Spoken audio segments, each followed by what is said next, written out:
e nós estamos a fumar. Não digas às vezes não bebas e nós bebemos. Sim. Claro. Quando realmente a sociedade funciona, realmente o dinheiro, como disse muito bem, é a mola que faz implementar tudo isto. Fazer uma regressão desta população para outra dimensão, vamos chamar assim.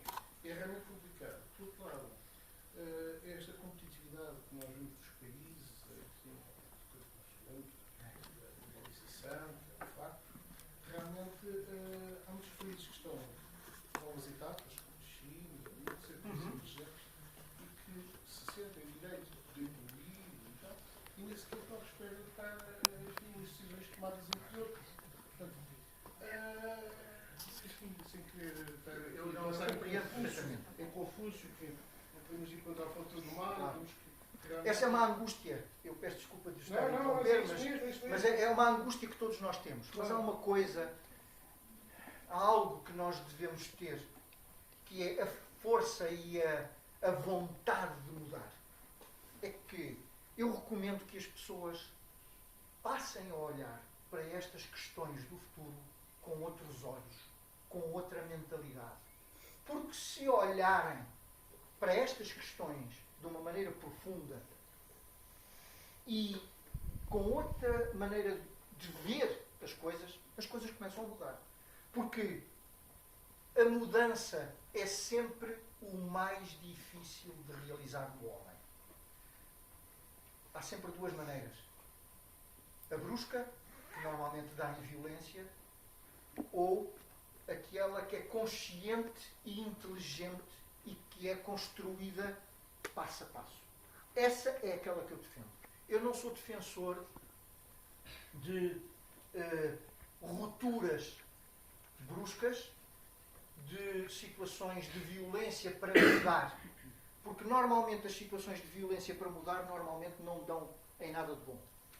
Nós somos seres inteligentes, temos uma inteligência individual e uma capacidade de construir um futuro individual que pode ser muito bom. Então saibamos agora congregar isto com os nossos próximos para construirmos uma inteligência coletiva e podermos construir um futuro coletivo. E se isso for assim, nós saberemos potenciar todas as mudanças que têm que se fazer a transformação na nossa sociedade. Eu recomendo aos jovens, e uma vez que isto está integrado no Leadership Labs, eu recomendo aos jovens que tenham tendência para ser líderes no futuro, que não se esqueçam que se não tiverem em linha de conta os valores humanos e as novas filosofias que se estão a desenvolver para o futuro, nós não conseguiremos lá chegar. É possível, requer muito esforço, requer muita determinação. Se lerem os meus textos, verão que em muitos deles eu falo na vontade, na determinação, na capacidade de querermos mudar. Porque sem isso, o que acontece, infelizmente, o homem nos últimos 40 anos, 50 anos, desenvolveu a tecnologia de uma maneira exponencial. Mas o seu ser desenvolveu-se muito pouco. Ou seja, nós temos que fazer melhor do que isso. Não basta só desenvolver a tecnologia. É preciso desenvolver a potencialidade humana. Mas nós não nos podemos esquecer dos valores que nos são intrínsecos. Porque se os esquecermos, então talvez não podemos apelidar-nos de seres humanos no futuro. E a questão é, nós, homens, temos capacidade para destruir isto tudo. Num abrir e fechar de olhos. Nós temos a capacidade de destruir a biosfera, como estamos a fazer, e, pelos vistos, de uma maneira sistemática. Ora, temos que ser muito mais inteligentes do que isso. Se nós tomarmos consciência disso, é o ponto de partida para mudar. E aqui vamos ao ponto de partida, despertar. Nós temos que despertar muito seriamente para estas realidades do futuro. Porque se não o fizermos, acordamos de manhã e acordamos num futuro que não sabemos qual é. Porque haverá, seguramente, grandes países, haverá seguramente grupos de homens que se organizarão e que de um momento para o outro vão desencadear ações que nós não saberemos quais são e que podem começar a construir um futuro que nós nem sequer sabemos, nem estamos despertos para ele. Então é melhor que todos estejamos despertos para essa situação e possamos começar cada vez mais a construir em conjunto esse futuro. Se não for assim, não chegamos a lado nenhum. Esta é a minha visão. Eu reconheço a angústia porque eu próprio a tenho. Eu próprio a tenho. É uma matéria extremamente difícil. Nós encontramos-nos numa situação de transição, como eu mostrei, entre duas eras, entre o chamado homem novo e o homem sábio, mas temos que ser sábios. E a sabedoria não depende só do conhecimento. A sabedoria depende do nosso interior e da capacidade que nós temos de interagir com os nossos parceiros, com os nossos cidadãos. Eu sei que não respondi à sua questão. Não, aliás, mas é uma questão universal, não é pessoal, é o sentimento do que se passa no mundo. Mas há uma versão, porque nós, enfim, há aquela pirâmide de nós. Sim. Enfim, quais são os patamares. Que continua a ser verdadeira essa pirâmide de Maslow. Mas nós sentimos que se calhar temos que começar a esquecer essas pirâmides. Temos evoluído para patamares mais elevados dessa pirâmide e neste momento há uma queda. As pessoas estão a pensar na sua segurança, na sua sobrevivência, quando já estávamos em níveis mais elevados. Portanto, isto tem uma influência psicológica muito grande. Mas se calhar vamos ter que desfazer e repensar. Nós temos que desaprender muita coisa. Temos que aprender coisas novas. Temos que ter a capacidade de aprender coisas novas. Peço desculpa. Diga. O que eu ia dizer, bom, ouvindo aqui, com todo o gosto, o que propõe é quase como ter que haver uma revolução social, eu diria mais, uma revolução civilizacional. O problema que eu encontro aqui é que normalmente para as revoluções existirem é necessário que haja motivação, a vontade de que isso aconteça. E eu não me parece de forma alguma que nós estejamos disponíveis enquanto ser humano na sua globalidade para isso. Primeira questão, temos vários níveis, variadíssimos níveis de desenvolvimento no planeta, não é? Em termos sociais, em termos de países, até em termos de continentes. E por isso vemos que a China deve ser definitivamente, se não é, passará a ser a muito curto prazo, o maior poluidor do planeta. É lógico que eles partiram há relativamente pouco tempo de um estádio que não é o da Europa Ocidental, não é o norte-americano, não é definitivamente igual. Mas voltando um bocadinho atrás, basicamente todas as guerras que existiram foram sempre com um pretexto por recursos. Certo. Havia os pretextos religiosos, houve pretextos dentro desse âmbito, Essa mas guerra pelos recursos tem que acabar. a questão foi sempre recursos. De uma forma ou de outra, é a posse. Não é? E essa guerra continua.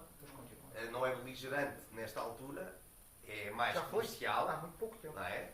Mas é mais comercial, não é? É uma questão que tem a ver com a posse por via comercial, por via de desvalorização de moeda, em alguns casos, como é o caso da China, que não valoriza o yuan como se calhar já deveria estar valorizado há muito tempo, não o deixa, e mantém o seu excedente comercial assim. É o petróleo, E são muitos outros. é a água no Médio Oriente, eu prefiro também, não é? noutros recursos que são fundamentais ao homem, que é o caso da água. E é É o também. caso da energia, do petróleo. E a comida, ao fim e ao cabo, não é? E a alimentação. E a alimentação.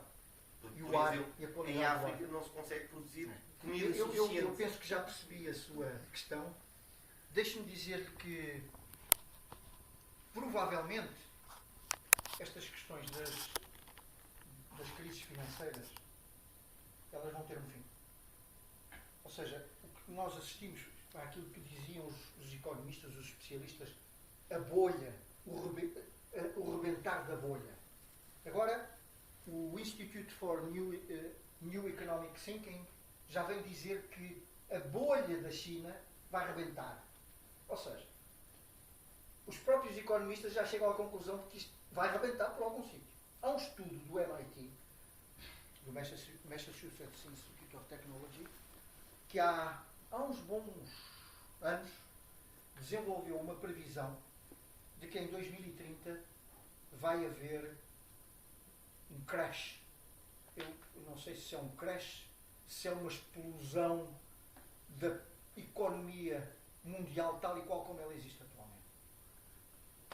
A questão é, se o valor do dinheiro desaparecer, que valor é que as pessoas elegem para representar o homem? Porque para mim o dinheiro não representa o valor do homem. O dinheiro é algo... Eu tenho um vídeo que eu gostava, mas estávamos aqui a noite toda até amanhã a conversar. A questão é, há colecionadores de dinheiro. E esses têm os recursos todos. E compram os recursos todos do planeta quando os recursos são de todos. E julgam que são inteligentes suficientes e capazes de distribuir os recursos do planeta de uma maneira inteligente.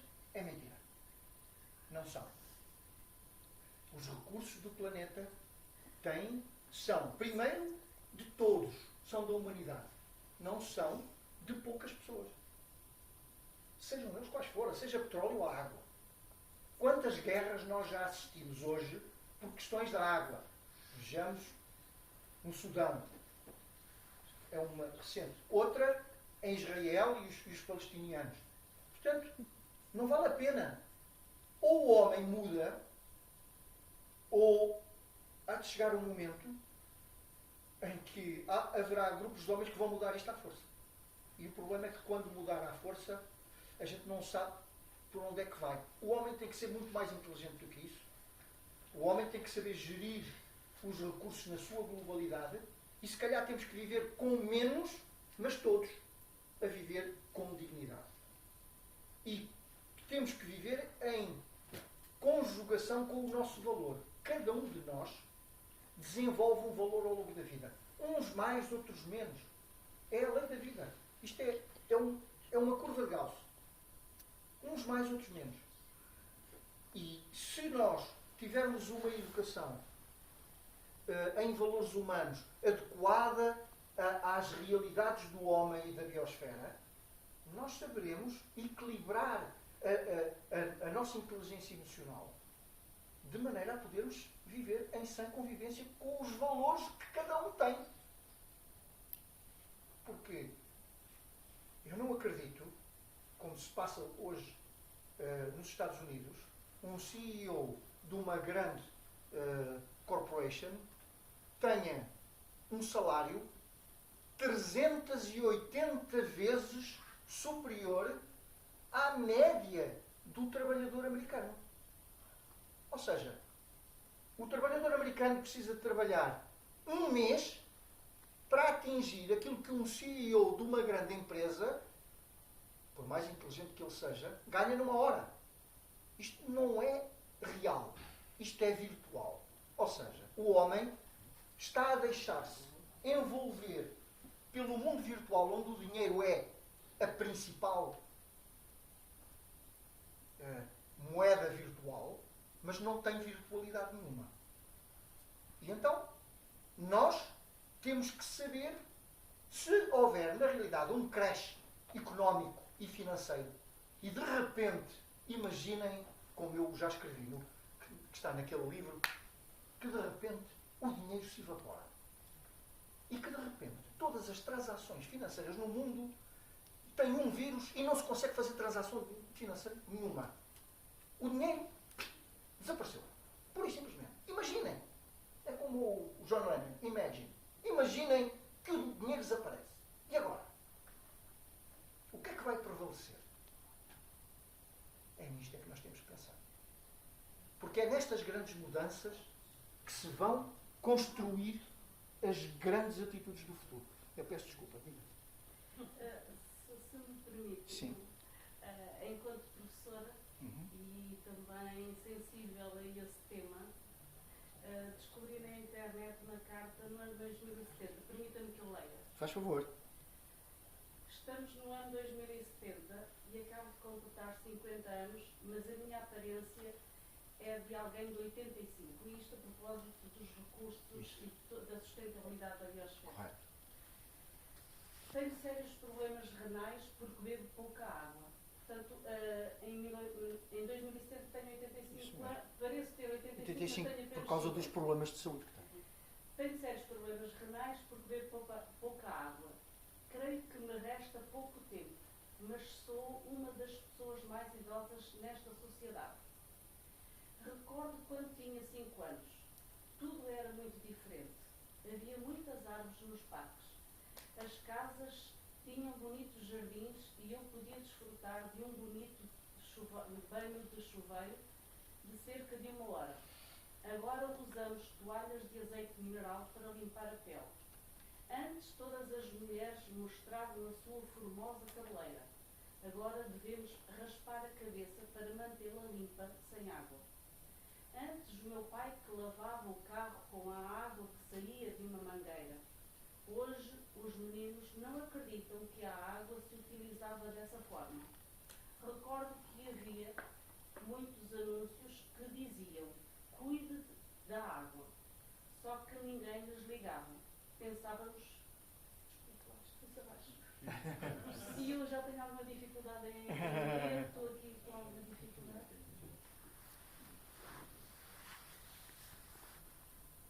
É a primeira vez que eu li este texto aos meus alunos, arrepiei-me. Eu agradeço que consiga completar a leitura, porque é esclarecedora essa...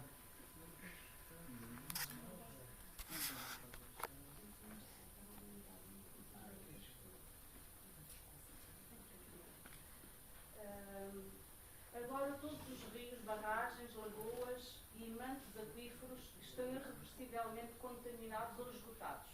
Antes, a quantidade de água indicada como ideal para beber era de 8 copos por dia por pessoa adulta. Hoje só posso beber meio copo. A roupa é descartável, o que aumenta grandemente a quantidade de lixo. Tivemos que voltar a usar os poços sépticos, fossas, como no século passado, porque as redes de esgotos não se usam por falta de água. A aparência da população é horrorosa. Corpos desfalecidos, enrugados pela desidratação, cheios de chagas na pele pelos raios ultravioletas, já que não temos a capa de ozono que os filtrava na atmosfera. Imensos desertos constituem a paisagem que nos rodeia por todos os lados. As infecções gastrointestinais e enfermidades da pele e das vias urinárias são as principais causas de morte. A indústria está paralisada e o desemprego é dramático. As fábricas dessalinizadoras são a principal fonte de emprego e pagam-te com água potável em vez de salário. Os assaltos por 1 galão de água são comuns nas ruas desertas. A comida é 80% sintética. Pela pele ressequida, uma jovem de 20 anos parece como se tivesse 40. Os cientistas investigam, mas não há solução possível. Não se pode fabricar água. O oxigênio também está degradado por falta de árvores, o que diminui o coeficiente intelectual das novas gerações. Alterou-se a morfologia dos espermatozoides de muitos indivíduos. Como consequência, há muitos meninos com insuficiências, mutações e deformações. O governo já nos cobra pelo ar que respiramos. 173 metros cúbicos por dia por habitante adulto. As pessoas que não podem pagar são retiradas das zonas ventiladas que estão dotadas de gigantescos pulmões mecânicos que funcionam com energia solar. Não são de boa qualidade, mas pode-se respirar. E a idade média é de 35 anos. Em alguns países existem manchas de vegetação com o respectivo rio que é fortemente vigiado pelo exército. A água é agora um tesouro muito cobiçado, mais do que o ouro ou os diamantes.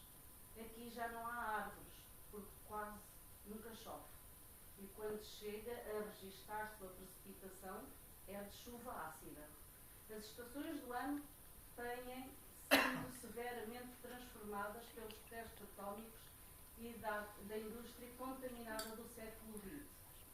Eu conheci um texto mais pequeno, mas está quase a terminar. Okay. Advertiam-se que havia que cuidar o meio ambiente e ninguém faz caso.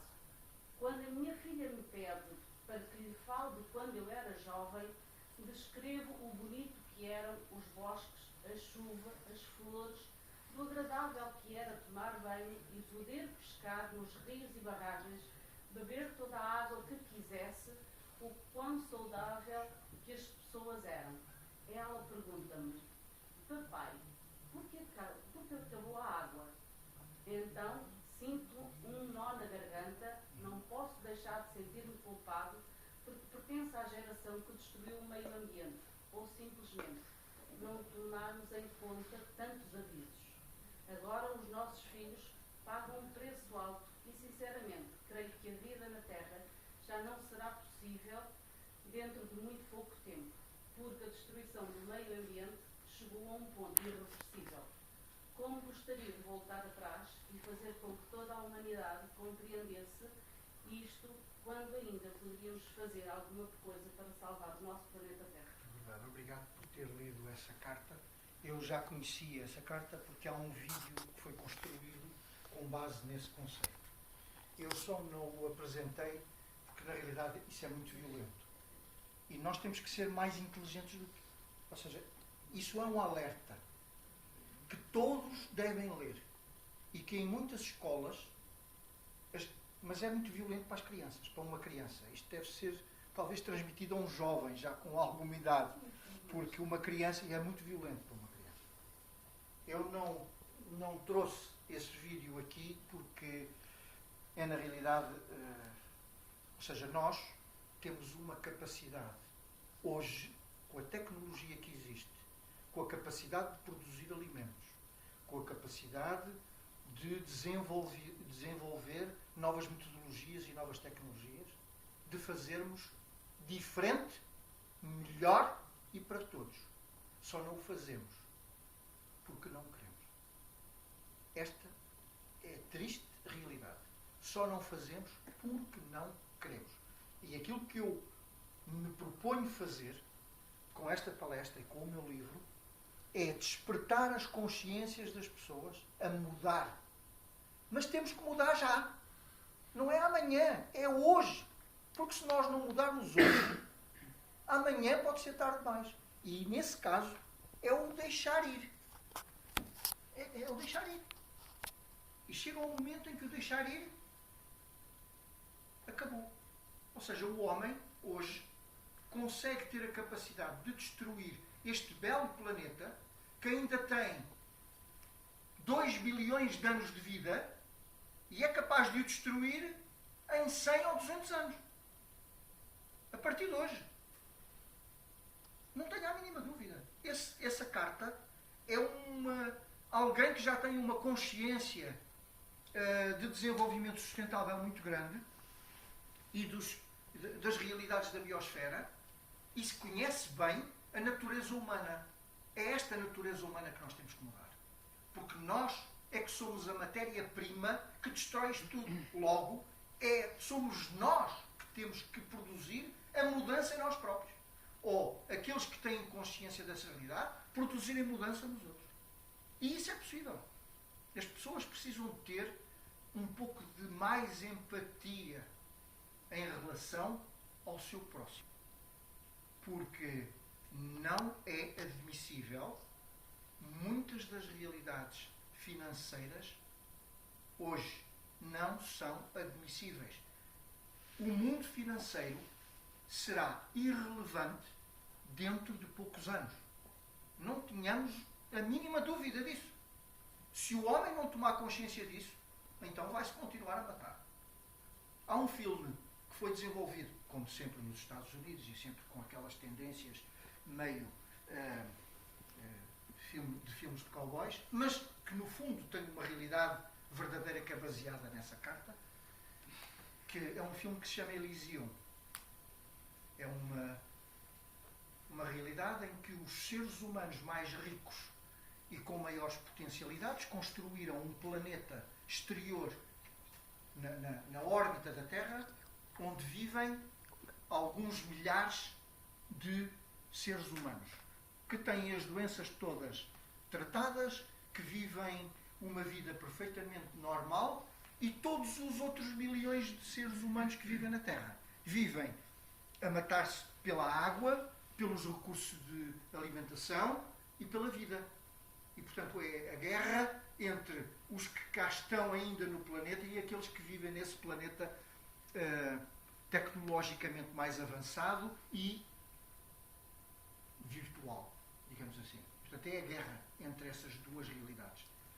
É assim, se nós não queremos atingir esse ponto de uma guerra entre duas realidades, entre dois homens, então temos que começar já hoje a construir o homem sábio.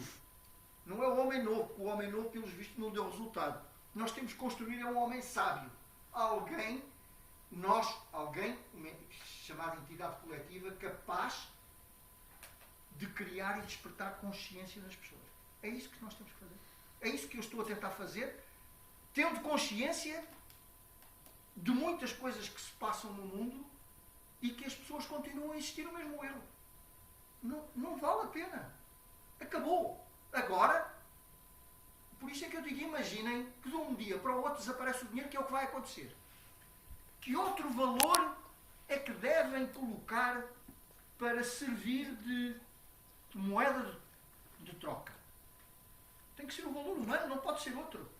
É um valor intrínseco a cada um de nós. E que temos que ser avaliados por aquilo que fazemos. Porque aquilo que se passa hoje é que as pessoas ditas responsáveis não são avaliadas por aquilo que fazem. E como tal, estamos no estado em que estamos. Todos. Se as pessoas julgam que o 1% está livre dessas coisas, não está. Eles são apenas 1%. Peço desculpa.